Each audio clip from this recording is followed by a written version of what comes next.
yesawa yeyo yennyini kazikiza kali akantu ka TikTok kigozi esawa yonna kati yene sawa yennyini ya Purple Party emyaka 14. Okay, Douglas. Yes. Okay. Eno edition ya kumeka oba season ya kumeka? Tutala nnyo ffe kubala editions naye tumanyi guno mwaka gwa 14 nga tukola ekivulo kino ekya Purple Party. Bakwali eri ku Bulldog emirundi 3 Lido Beach, Uganda Museum, hacho kyatukuba. And then netugenda wetuva ku museum netandika national tours, then netandika beach, Spina Beach, Aero Beach, Resort Beach.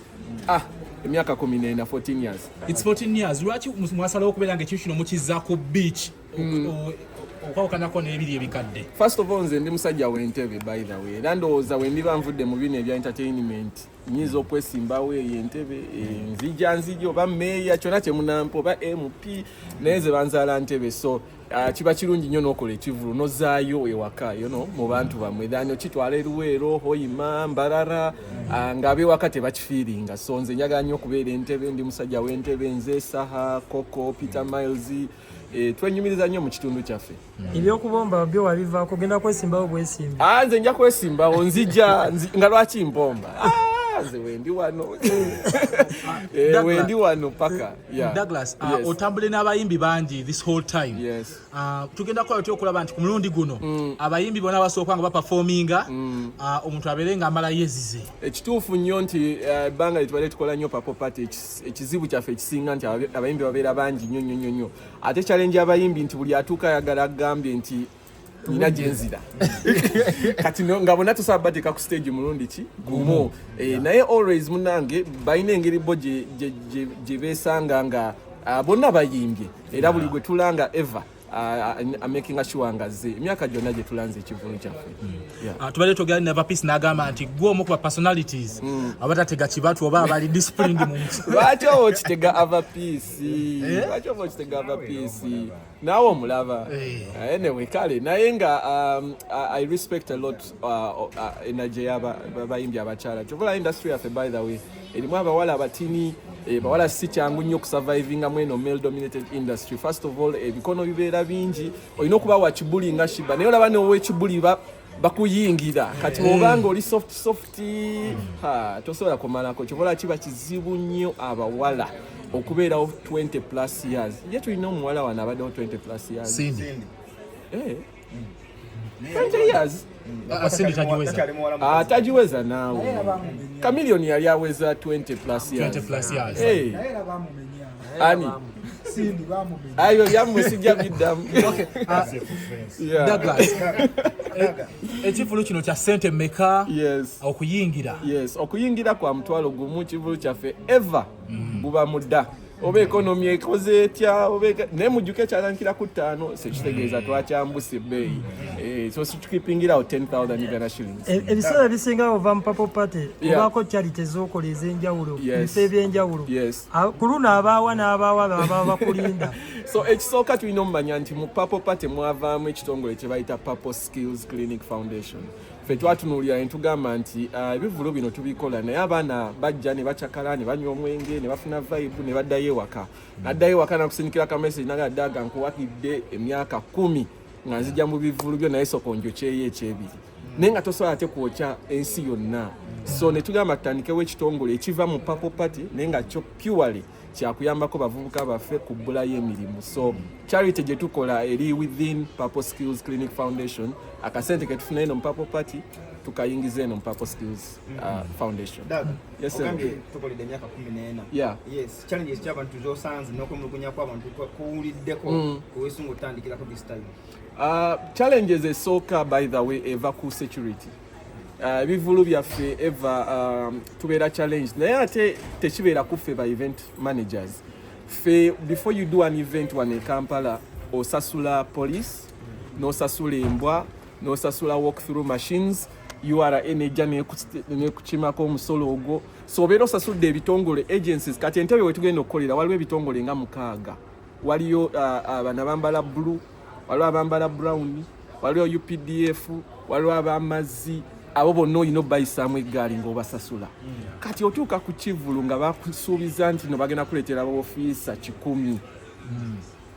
ne zituka saawa 4 n'obabuuza abantu 10 bali wanagamba abajja abaofiisa bajja bali awo mu kkubo ogenda okola ekivulu kitandise ng'abaserikale tebakola ki tebaliiwo naye nga you paid a lot of money so mu ekyo ffe kyetwasalawo okukola nti twakwatagana ne bino ebibiina bibawu ba association of bouncers ne private security bainako n'abalala ne batuyambako okukola ki okusembeera mu nteeko naye nga that's the biggest challenge eyokubiri is weather usually ndowooza oba omumpadde wekwate kwa Abitex yabimala Abitex yabimala ng'ebyo wajjako enkofiira bweti ng'enkuba egenda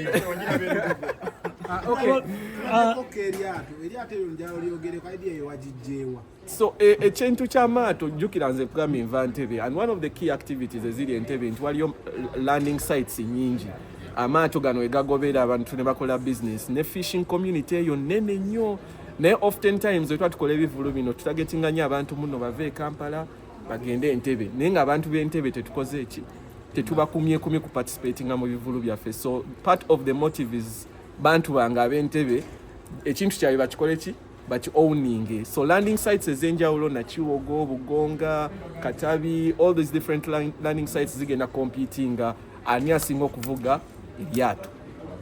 Okay, Douglas. Yes. Mu business omazemu ebbanga ddene tetuyinza kubuusa maaso kubanga twogera ku biriwo ebigenda maaso. Yes. Essawa in the entertainment industry. For starters, Alien Skin is in prison. Kituufu. Kyali kibaddewo okubbanga lyonna lyoberedde mu mawulire okubeera nga star at their peak babateeka mida. Wabula okimbuuziza naye mbadde sikijjukira kubanga obuvuyo bwo bwabeerangawo era si kipya okulaba obuvuyo buno bwe tulaba essaawa zino naye omuntu omuyingiza n'atuuka paka eruzira nga muyimbi ng'ali ku peak ekyo mbadde ndudde okiraba actually tekibangawo era kyetulimu time gye tulimu ndowooza ebitongole bya security beeka byagala kusetinga kye bayita precedence kiranga time bannamawulire bwe twali tufuuse bakiwaji mukulu omu n'atwala omukulu omu ne basettinga precedent mu kooti program ne bazijja mu prime time na biki so ne government sometimes baagala okukola president baganye katukwateko kuki ono tumulageko so that abalala baagala okugezaako tebakikola so munnanga olumu oyinza okusanga ng'oli yayitawo n'oli yakikola n'ayitawo naye ono particularly ekitimba nekikola nekipulya naye nga nze mmanyi Alien Skin ajja kuvaayo maybe the situation is unfortunate kyesitakakasa because abaddeyo nti Alien yakutte n'akuba omusawo ekyo era nakibuuziza ne afande Luka Owesigire omwogezi wa KMP ku interview after 5 ne mugamba Alien mwakakasizza yakutte omusawo n'amukuba nenkimulekera nangamba nabo bakyakola ki banoonyereza naye kyebamanyi nti kibiina kyani Alien so oyinza okutambula n'eggaali one of the person ali ku gaali yo n'akola ekintu omusango ne gudda kuki kugwe because gwe face so nze njagala nnyo wadde mugamba ni ku fence naye njagala nnyo kuwa abantu benefit of doubt oyinza okusanga nga boyi w'omu yabadde ayinyize nnyo oba anyway fenna tetwabaddeyo then ekyokubiri fenna tugenze mu malwaliro and this goes to the community y'abasawo and all that stuff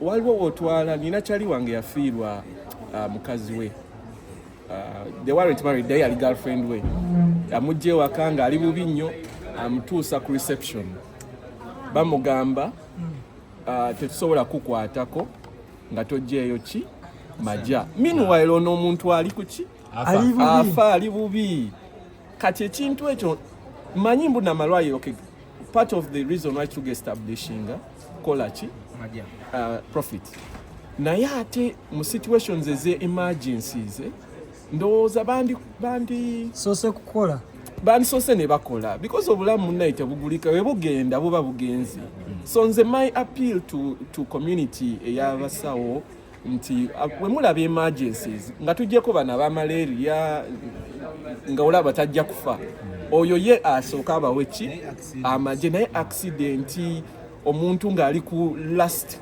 call omuntu oyo tumuwenga chance obulamu obwo budde tubanje sente well nga malirizaako yo point kindeetera okubuuza nti olowooza gangsterism mu music industry ng'eyalabika ng'edde yaba Bobi Wine babekulu abalinanga amagaali ekyasobola okuapplyinga today.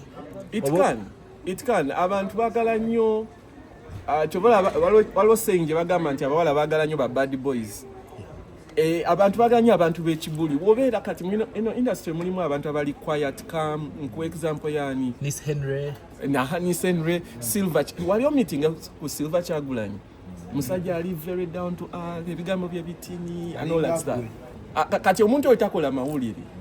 Naye kakati omuntu w'ekibuli gaali oli mukubyemu atuwanya emirimu kati namwe muli ku content era kati ne bagamba muno alien skin yafulumye enkya obeera olina kujjayo kamera yo Sean Styles agende live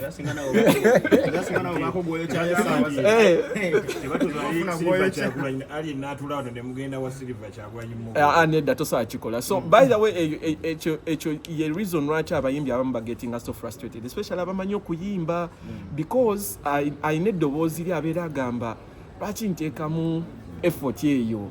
Ne kakati nze wembanga, let me give you an example, Spice Diana, your sister wange, ayina okuteekawo eggaali ey'aba bouncers, top security, brand nerabika ng'ekoze eki ng'eyimiridde. So kitegeeza naawe ayina eddoboozi eyina ebintu ebirala by'olina okugattako ku brand yo okumakinga sure bannamawulire badduka ne bakuggyako story on top of just your voice. Kati kyetuva nudes tulaba nti zisusse ennaku zino. Ekya nudes babeera basajja batategeera bata nudes z'abakyala baabwe ate nga goba wakakwata okusiba omuyimbi mbula okuba yabakasimu tekuba kulabisamu bulabisa muyimbi muyimbi kyabbi akasimu bagamba ku misango gyalina n'akasimu yali akabi. Si kuba musango akasimu nedda tukyali ku kasimu ate bamusibye kubba simu yabye emitwalo 4 yabye esimu emitwalo 5 kati mwe mulowooza ali nti alina emitwalo 4 anti omusango gumutadde munda kubba simu sikuba ali enavuga motoka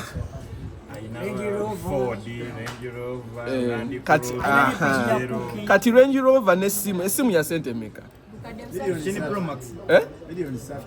Milioni 3 versus a Range Rover. Omupiira gwa Range Rover gwa sente meka? Okay, nga tumaliriza Douglas, nga tumaliriza abantu bajjukize ennaku z'omwezi sente ne venue.